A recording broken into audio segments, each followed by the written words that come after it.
जंगलामध्ये वनवे लागण्याची प्रामुख्याने दोन कारणं दिसून येतात। नैसर्गिक वनवे आणि मानवनिर्मित वनवे। असे नैसर्गिक कारणांनी वनवे लागण्याचं प्रमाण हे केवळ आणि केवळ 15%। इतर 85% वनवे जे लागतात ते मानवनिर्मित कारणांच्यामुळे लागतात। यामध्ये शेतीसाठी जमीन साफ करत असताना आग लावली जाते आणि त्याच्यातून ती आग अनियंत्रित होऊन शेकडो एकराचं जंगल भस्मसात करते।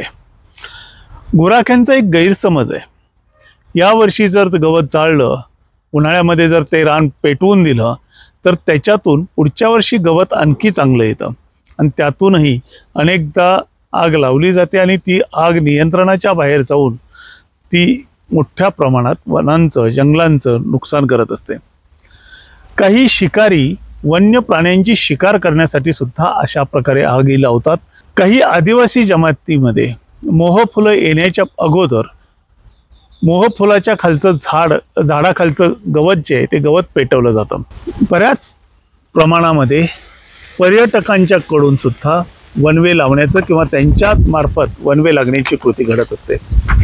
जंगलामध्ये गेल्यानंतर स्मोकिंग करणं आणि त्याच्यातून अर्धवट जळालेली सिगारेट बिडी गवतामध्ये जर फेकून दिली तर त्याच्यातूनही मोठ्या प्रमाणात आगी लागत असतात।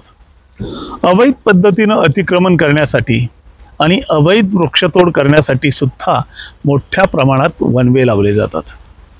या वनव्याच्यामुळे खूप नुकसान होतं, म्हणजे दरवर्षी 60 लाख हेक्टर इतकं जंगल नष्ट होत आहे। 60 लाख हेक्टर क्षेत्रावरचं हे जंगल नष्ट होणं हे मानवाच्या पृथ्वीवरील अस्तित्वासाठी योग्य नाही।